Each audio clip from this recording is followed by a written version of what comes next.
So where I fit into all this is I own a rock and mineral shop here in Red Feather with my wife Ashley. Scott owns a trading post, so we play in a band together too, which is pretty cool. Anyway, Scott came to my shop many times, and he had an interest in caves and some stuff like that. He bought a book for me, The Mammoth Caves is some old book that I had sitting around my shop, and soon after, he was like down south driving around, didn't know what he was doing, but he was like Arizona, Utah area. And when he came back, he finally had opened up to me.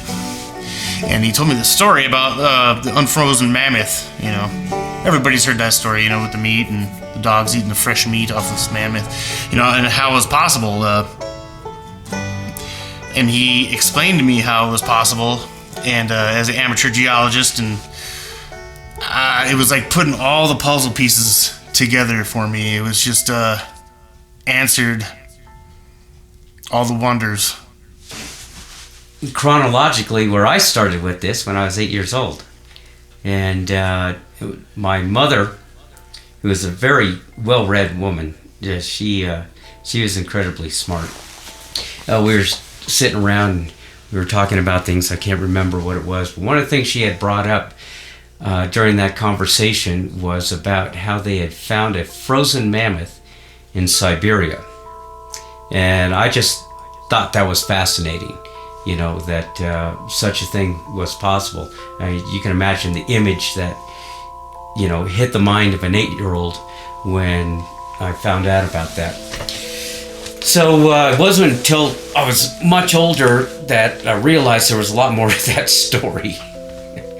And what I had come to learn was that there was not just one frozen mammoth discovered in Siberia, nor was it contained only to the Siberia region, nor was it contained to only mammoths. I was reading an article just the other day, and they said they predict that there may be as many as 1 million mammoths that are frozen between Siberia and Alaska. On top of that, there's all kinds of things, giant sloths and bears and foxes and even squirrels, just millions and millions of animals that were frozen during that time. But what always got me was, I always wondered, what would it take to freeze a mammoth? Later in life, I got my master's in master mechanical license, so I did refrigeration work, and I was doing some work for NOAA, one of their subcontractors, and what I was doing was maintaining what they call an environmental chamber. The environmental chamber is basically something that it's a sealed chamber that we can use to bring down to negative 200 degrees.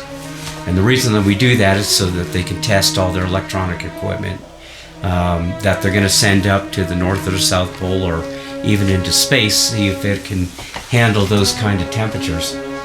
But that environmental chamber is only about 3 feet by 3 feet, and it's a controlled area.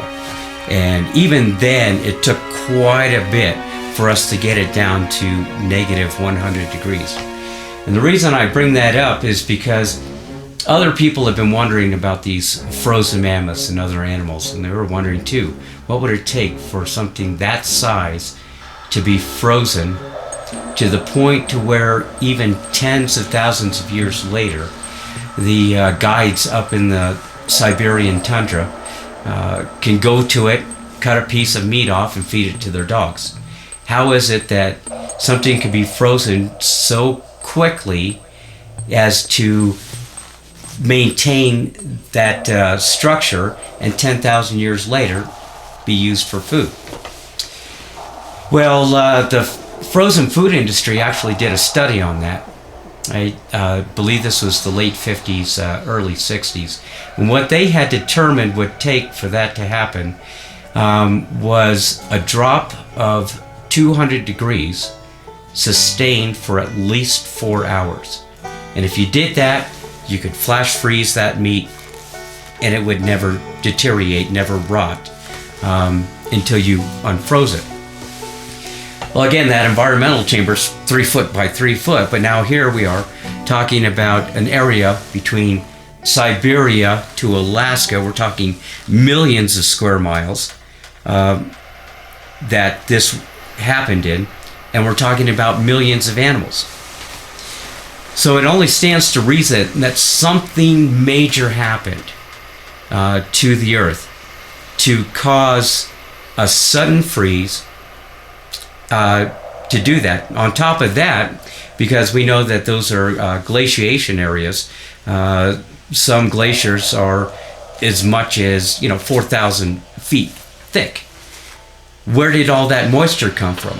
Where did those BTUs come from? Where did all that moisture come from in order to cause that to happen? And that's really what this documentary is about. It's about something that's happened in the past. And the reason we're trying to understand that is because if this happened before, can it happen again? And if it can happen again, what is it that triggers it? What is it that causes that to happen? What is there on the Earth or in our galaxy or in the universe that can create that amount of energy and cause that kind of catastrophe? Later on in life, as I got into my early teens and on through the rest of my life, I'm almost 60 years old now, so it's been a long time. I began studying all kinds of science. In particular, my love was for history and archaeology. And during that time, I began learning about a number of civilizations around the Earth that we're only just now beginning to get some kind of understanding on. As an example, the pyramids, the Sphinx in Egypt, Göbekli Tepe in Turkey, the Mesoamerican pyramids of the Mayans. We're just now getting some kind of understanding of what happened there. And that always bothered me because, again, we're talking about decades of reading about these kind of things. What always bothered me was how could a civilization that was capable of creating these structures that obviously had advanced technology have completely disappeared, gone, to where thousands of years later we're struggling to get just one iota of information about them. And I think that it's important for us to understand those civilizations because obviously they had advanced technology that we don't even possess to this day. Their building techniques were amazing. And more than that, the way that they kept their calendars, the way that they looked at time, they had the ability to predict exactly where the Earth is going to be in the galactic plane tens of thousands of years later. How did they come by that information? It seems only reasonable to me that in order for them to have amassed that information, that technology, they would have had to been here on the Earth probably thousands of years to get all of that knowledge. So again, these civilizations disappeared. And what bothers me the most about it is that all that technology disappeared. So again, we have to ask ourselves the question, what happened to them? Where did they go? Did something major happen to where they were completely removed from the surface of the Earth? Did they face a catastrophe like all those animals up between Siberia and Alaska? And if they did, the obvious question is, can it happen again? And if it seems logical that it can happen again, what is the mechanism by which these things take place? I think by concentrating on these theories, that we're going to be able to answer some very important questions. As an example, where did we come from? Where are we going? And even, what is the meaning of life? So to me, the meaning of life is to live it. That's what I always say. But I used to think before all this that everything was like built by aliens, and the pyramids and all these old structures, it was all aliens, and maybe I just watched too much History Channel or something. But what I've discovered is it's just us over and over again, one big circle, and it proves to me that there's no beginning, there's no end. It's just continuous, and it just everything always has been. There wasn't like a beginning, and a beginning is also the end. It's just a circle. It just keeps going, and I know it's hard for humans to think that because they have to have a beginning, because humans are born and then they die. So there's a beginning and an end to that. But well, we're like vibrating energy, and we just never die. We just change form. So, but I'm definitely not saying that I don't believe in aliens, because I believe in something, aliens, multi-dimensional beings, because I've had some weird stuff happen to me, which I'll tell you those stories later.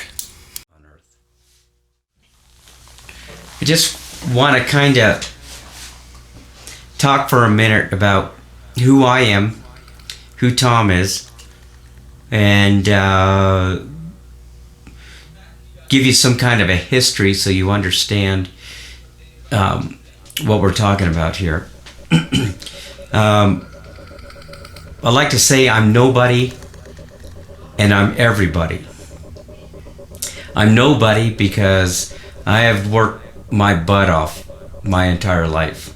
Started a family very young, had a family of 4 that I had to raise, and so I left college in order to make a living, provide for my family.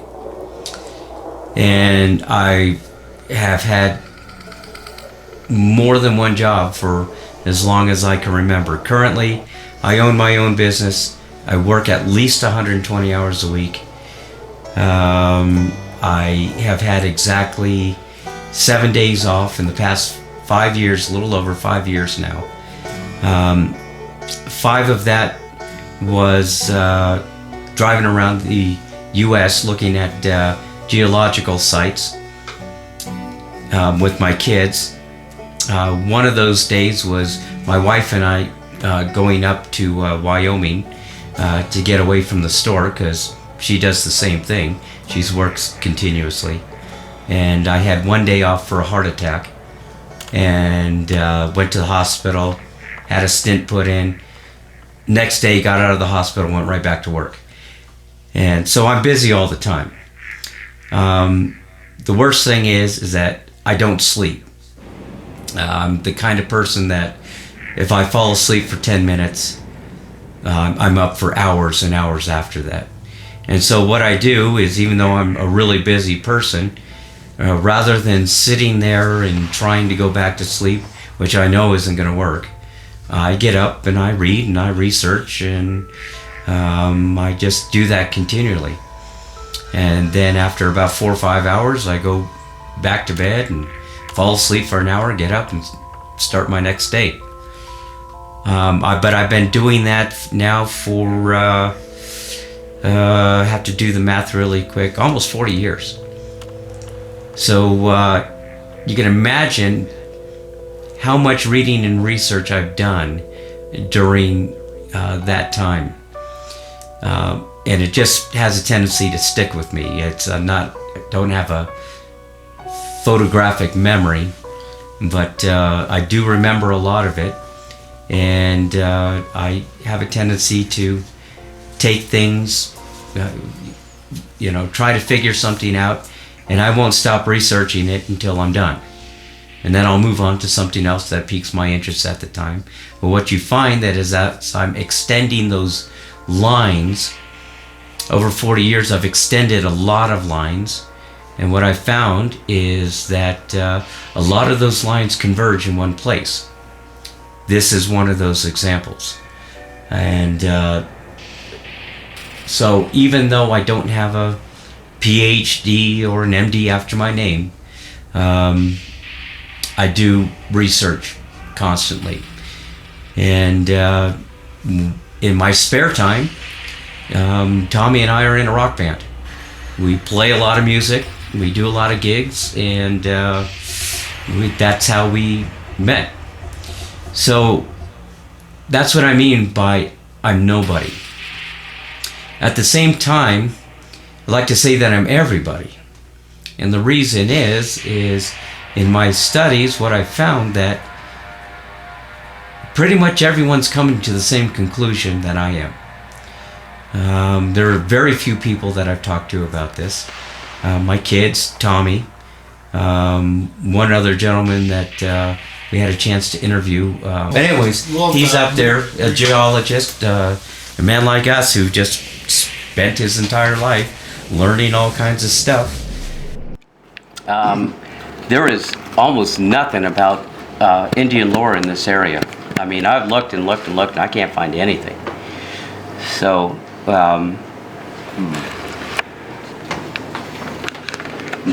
that's very interesting. That's a nice one. First. This one in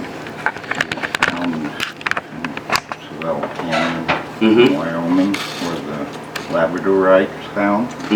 This one and this one. But where this was found, there's veins of this jasper material. Huh. So I think these were pieces that they were working on. They wasn't turning out the way they wanted them, so they cut them. Sure, that makes sense. Even in the Middle East, where you find beds of flint, you find thousands and thousands of years of people working the flint and leaving a lot of it behind because it didn't turn out the way they wanted it. We had found some a huge pile where it looked like they just sat and made them in Arkansas. It was Bear Lake, and it was just a pile, just randomly like on the shore. And like, Yeah, so that's probably where they worked it. yeah. Interesting. There was a spot up here on the hill where years ago you could see where they sat with their legs crossed and worked Arrowheads and arrowheads. tools. You could see the outline of their legs on clippings. Oh, no kidding. So there were all these little flakes. Oh wow. And you could definitely see the outline of their legs.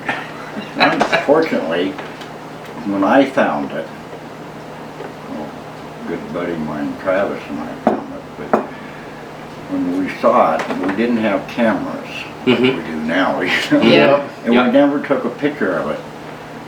And it has changed. Oh, yeah. You can't see it now. On the Roberts Ranch, there's been at least 4 different mummies found Okay. that date back to over 12,000 years. Okay. That's was going to be one of my next questions. Yep. There's that So, 12,000. This is the time period I'm interested in. Is 12,000 years. Northeast here Mm-hmm. would be about 3 miles across there, 4 miles. There's what formation called the horseshoe. Mm-hmm. It's a big horseshoe-shaped formation, enormous. But in there was a wash, and in this wash, they found a perfectly mummified woman body. Okay. With her hands crossed like this. Mm-hmm. And on her chest was a pendant made out of shell. Okay. Or about this big around. And it's a CSU. They reinterred the body. But they did have the mummy for a long time. That's interesting. So, did this mummy stand out from the other mummies that they found as regards jewelry and the way it was wrapped? the one I was just talking about from local lore, Mm-hmm. I'm not sure whether it's true or not, but they claimed that the mummy had red hair. Okay. Mm-hmm. Makes sense. I Okay. don't know Mm-hmm. whether it did or not, Uh-huh. and they assumed it was Caucasian. Mm-hmm. Again, makes sense. Yep. There's no proof of it. Mm-hmm. There's a rock formation up here about 4 miles called Tinker Tom's Rock. Hey, Robert was that named Ray. after you? Uh-huh. Probably. And on that rock, they found a mummified male body. And it was, there was a kind of a void on the surface, on the top of the big rock outcropping. Mm-hmm. And there was,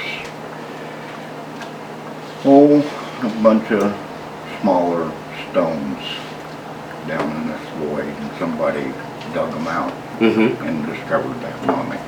Interesting. Wow. And then to the east of that formation, right by the Overland Trail, they found 2 more mummies.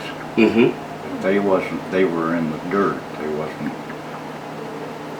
on a stone structure. They were laying on top. Okay. That's very interesting. Float over. Well, the reason I asked about that is about the way that it was wrapped, whether there was jewelry in it and everything, because normally when you find something like that, that means that that particular person was royalty, a shaman, something of that nature. They were viewed very highly, whereas others will be just, random citizens, so to speak. So that's very interesting. Red hair, huh? Okay. So what, do you know what they were wrapped in? Cloth or furs, leather? Well, no, I don't know. I mean, I would assume they were wrapped in a type of cloth made from local fibers, but Mm-hmm. And you said that was down at CSU for a while.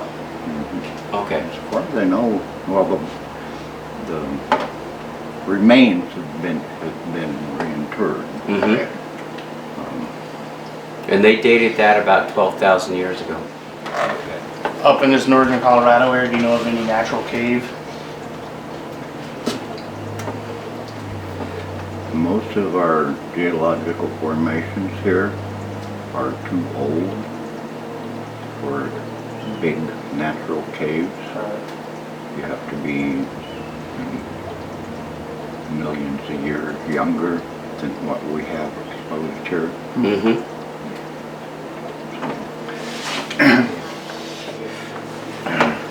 I'm not sure on this crystal cave.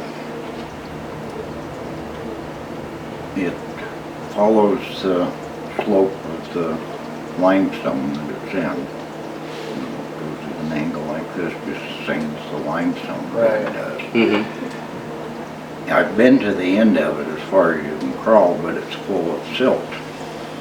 And I've dug in it for a while. Is that the one where your feet were hanging out? No. There's a different one. But one time we had a real wet year. And down here in this bottom ground, there was a couple of sinkholes. Interesting. Okay. 10 foot deep. Mm-hmm. And is that related to this? It could be another Could- pocket yeah, that opened makes up even sense, bigger. yeah. And just, And That something the gave in. Surface caved in and sunk down. Mm-hmm. That makes sense. man, I forgot my shovel too. I know. So there's very few people that I've actually talked to about this, but in every case, it only took about 10 minutes before they said that that's what I've been thinking for a long time. And I think that's true because, again, in my studies, what I found is that it seems that all roads of learning are leading to the same conclusion. They are all preparing us for what we think is about to take place. Whether it's religion, philosophy, science, all different sciences, history, archaeology, astrophysics, cosmology, geology, biology, physics, they all seem to be pointing in the same direction. And the reason that I wanted to do this documentary is because I'm finding that while everyone is talking about it, they're not talking to each other. They all seem to be more comfortable in their own little fields.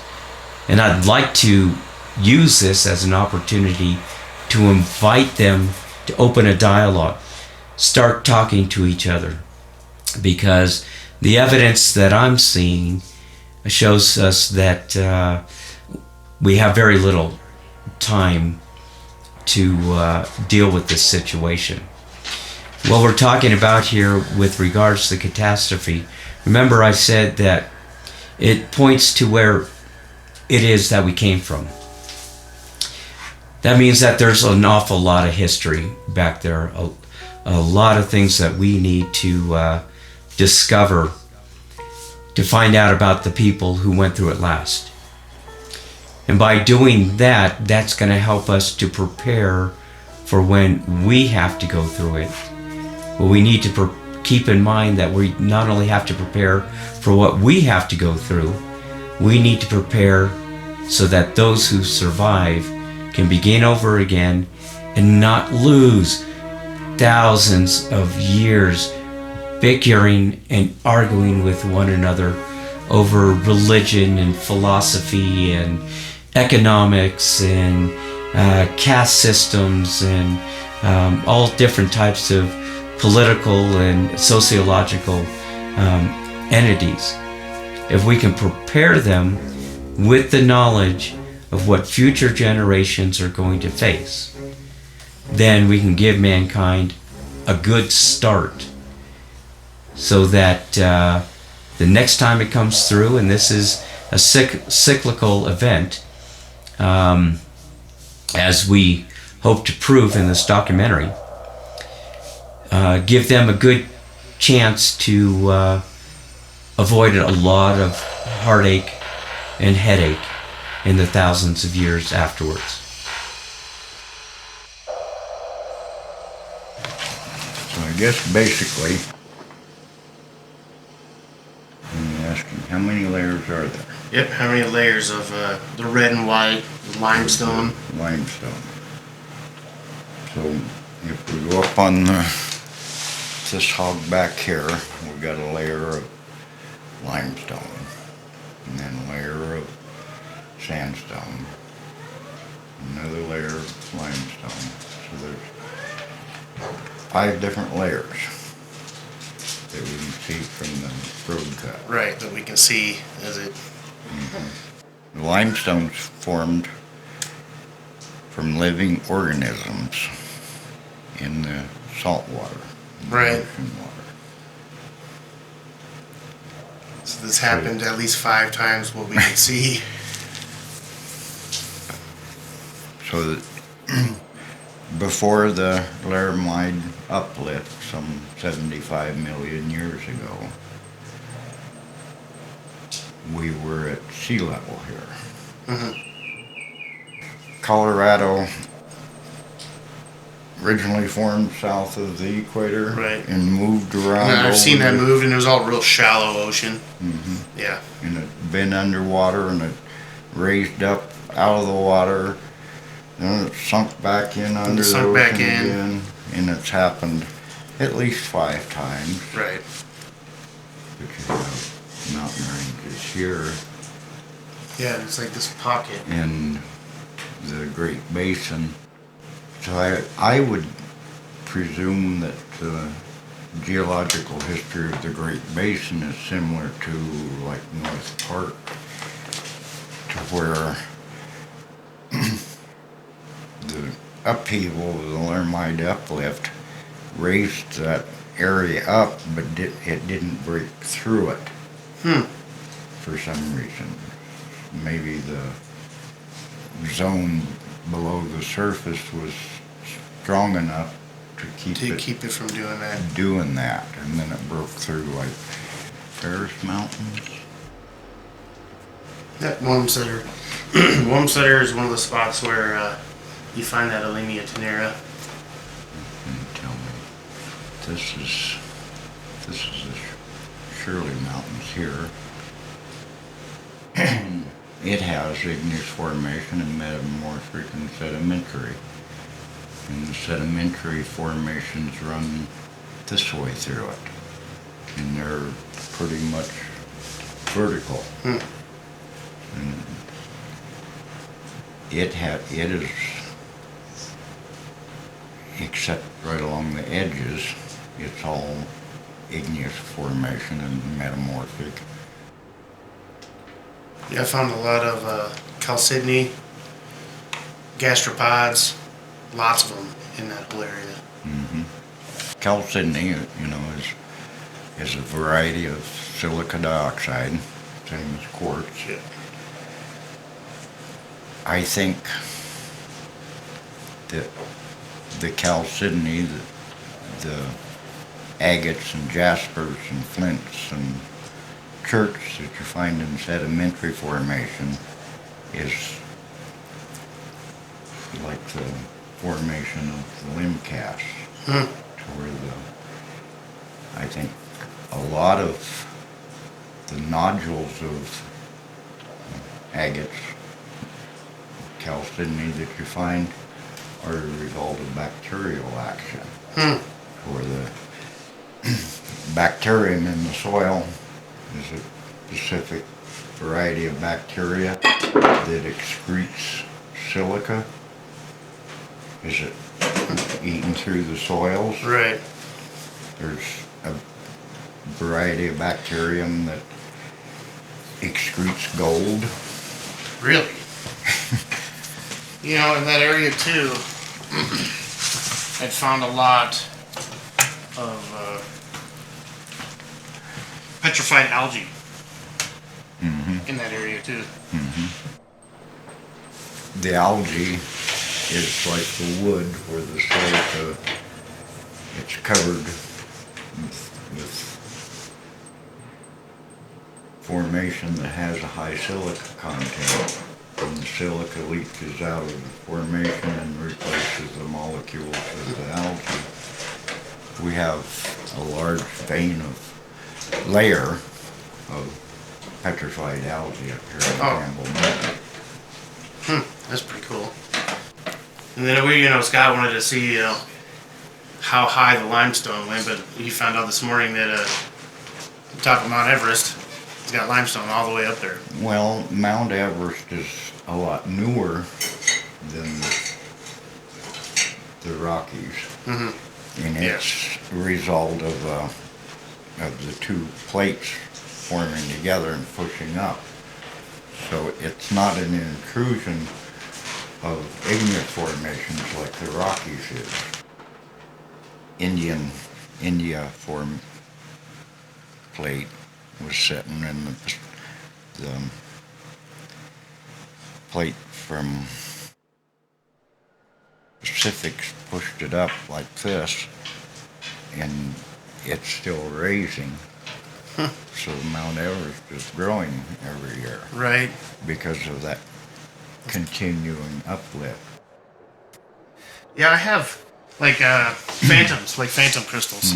You have the crystal, and then another crystal grows on the outside of it. Or I think you were showing me a crystal that had more crystals growing inside. Yeah, inside of it. And I found a couple in Red Feather Yeah. that had crystals inside of it growing. So were those crystals formed first and then another crystal formed, or was it all at once? Probably the one on the inside formed first, and the ones on the outside formed around Yeah, over it. and some of the ones I found up there, the crystal on inside will be all clear, and then the crystal that forms on it's all hematite included. You know, it's all, and you can see in it if you get enough, sunlight through it. It's pretty wild. Rivers. Yeah, the coastal underwater rivers. You can go to any coast. This one I was reading about, Allegheny River. Oh yeah, yeah. That was one we looked at this morning. Allegheny River comes down through here. Out here. See it Yeah, you here can see the. and here. And there's under surface, subsurface waterfalls.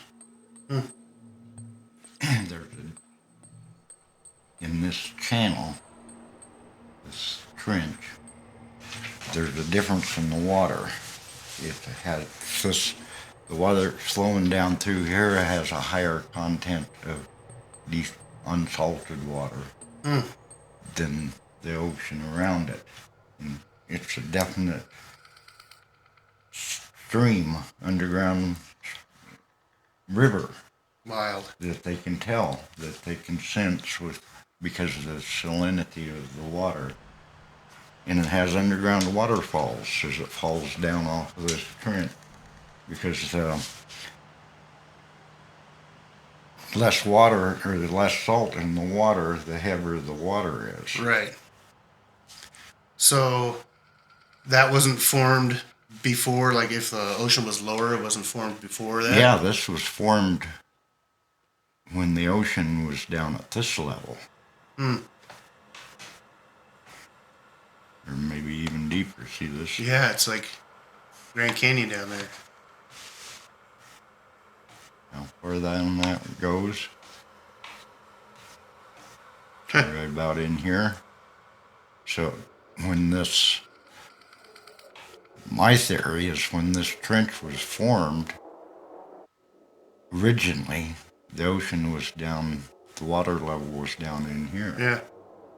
So it would be during one of the ice ages Right. when this volume of water was sitting On the land, on the land. miles deep of glacier. Yeah.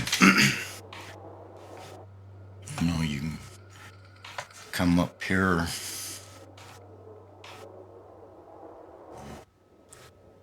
The Great Lakes. These Great Lakes are all enormous cirques that were formed by the Movement of the glaciers. The glacier. When the glacier, during the ice age, this area was under, miles deep of ice. Right. But the glacier is moving like a river, real slow. Yeah. But as it moved through there, it picked up down to bedrock, down to solid granite in this case. It picked that material up and transported it down. Yeah. Lake Superior agates.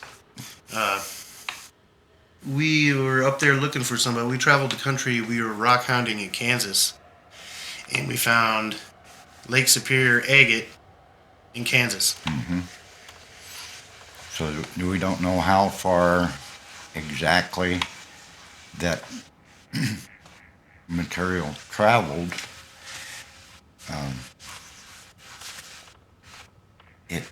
They're big erratic rocks, they call them erratics, that's the right term.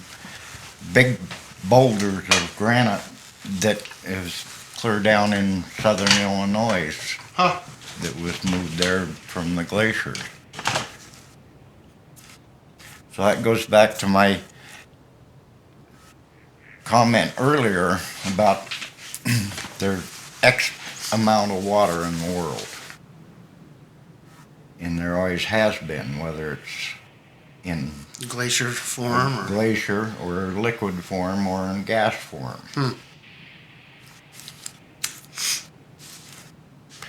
And in the Bible, it talks about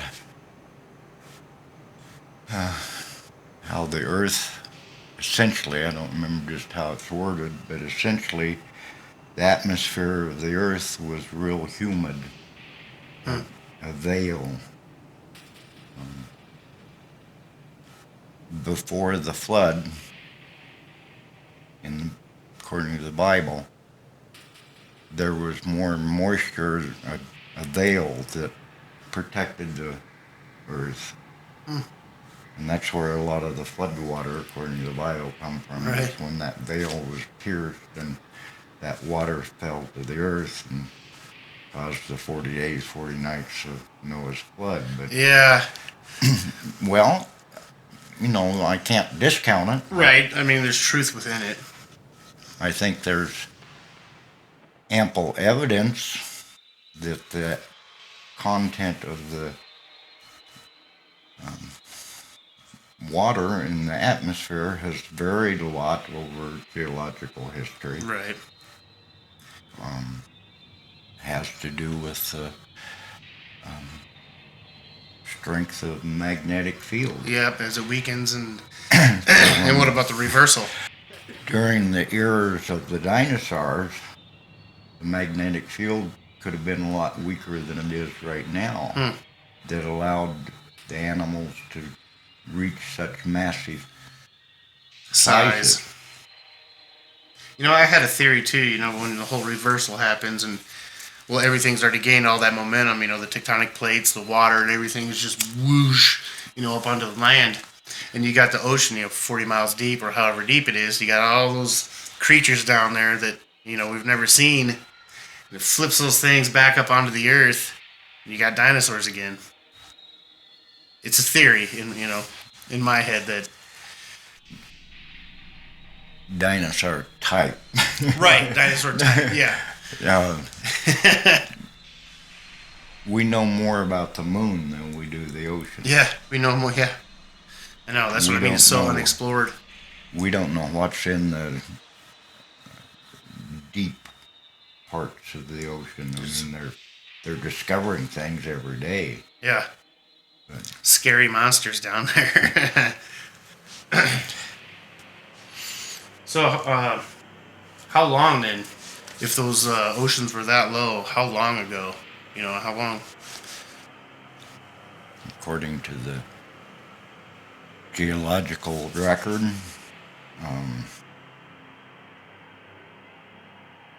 40 billion years ago. Wow. Precambrian era. Be before that. Precambrian era is 4.6 billion years ago. So 40 billion is just off. That's funny. And then what about the geography of the Sahara Desert? Where I was talking where it looked like a river was running through it. Talks here about the formation of the Earth from gas and dust orbiting the sun about 4.6 billion years ago. Wow. So I was a decimal point off. Yeah. But there was no life. I can't find the where's the pointer. Oh, yeah. There it is. And this is all speculation. Sure. So the oldest known fossils is about 3 billion years ago.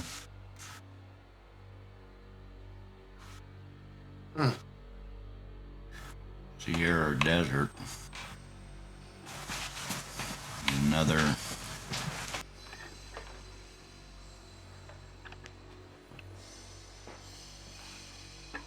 Another subject altogether. Yeah, it is. There's a definite depression that comes out in here into the Atlantic Ocean that you can trace all the way back across through here. Yeah, you can see it. It doesn't show up well on this contrast well, but it comes clear back up in here. Strong evidence that in geological past, the area that we consider Sahara Desert now had a completely different atmosphere, different climate, that it was forested. It had different rivers running through it other than, the major river now is the Nile. But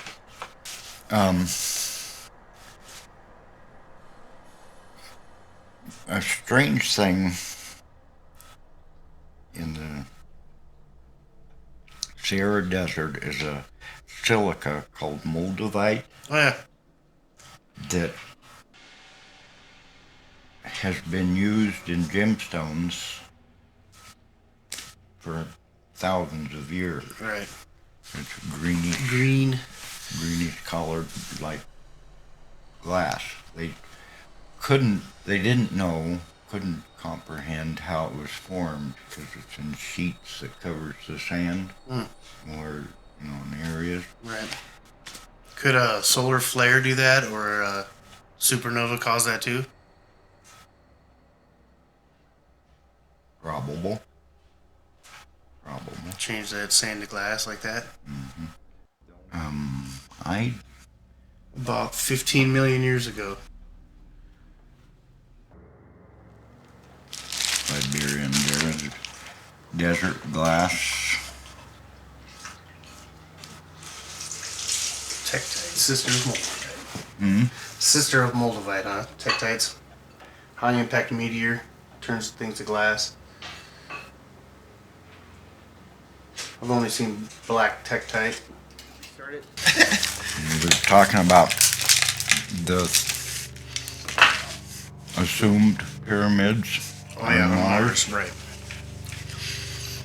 So, in history of the universe, before history of the geology of the Earth, some 4.56 billion years ago, was Mars in an orbit that was conducive to life. And when the supernova went off, did it modify the orbit of Mars, putting it outside of a zone that supported life form, and modified the orbit of the Earth to be conducive to life forms. Which means the possibility that, It's theory. yep, that life was on Mars. As everything supernovas and gets pushed out. Once, I guess, the Earth was done burning.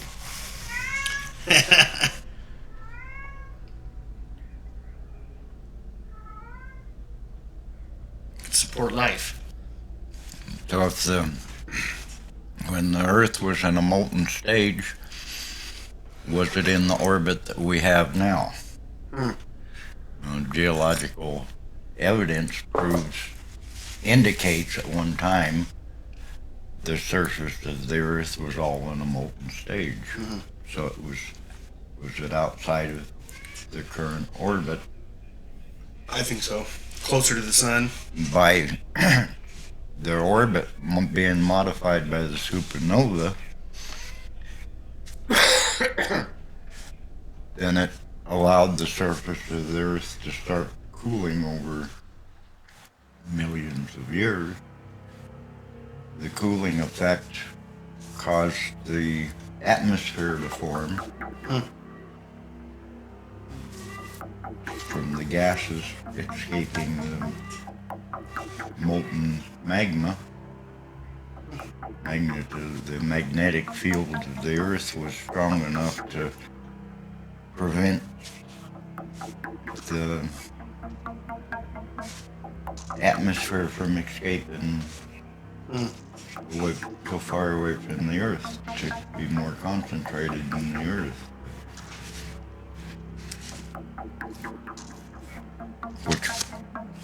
allowed life to form. Right. That's an interesting theory. And so Mars was, before the supernova, Mars had life on it. They built the pyramids, and what else did they build? Right. The same thing they've been building here, places to hide when the next supernova happens, and around that 12,000 year mark, where you become cavemen again after living in the ground for however long. Now, 12,000 years. 12,000 years ago, we had a glacier here, but we had humans walking around here. What were they? What were we walking around? Mankind. Oh, Closest point is 10 to 12,000 years old. right. So, Right when they're coming out of their caves. well, they migrated into this area from some other area. Right.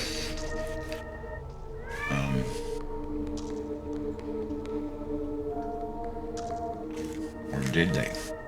Were they descendants of people that were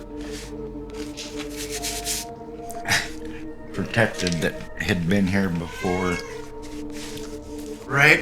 Exactly. the Is that why we have different races? Yeah, I believe so. Because different societies, a few people from each different society And survived in their survived. little caves or things they've built, which is funny. They line the inside of the pyramids and stuff with mica. They also line the bottom of the spaceship with mica because it deflects heat, radiation, which makes sense because you're gonna have all that gamma radiation and all that fire and everything else. So if you're protected underground, especially lined with mica. Talking about mica brings up an interesting thing that I've read about. Down east of Grey Rock, there's a big deposit of muscovite mica that we've carried out chunks of it, 4-foot sheet plates of it, Wow, clear. that's pretty awesome. So, down in Central Americas, where the pyramids are, they've found particles of mica. So they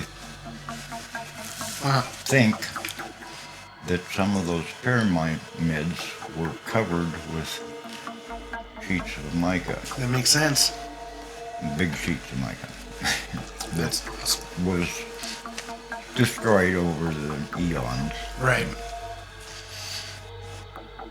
One person that I was communicating with said that the mica that they found there was identical to what we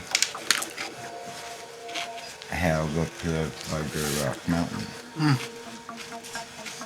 So did they dig this mica that we dug Right. and transport it to Central America?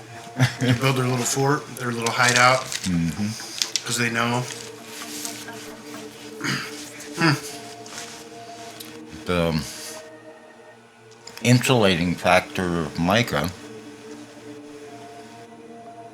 in electronics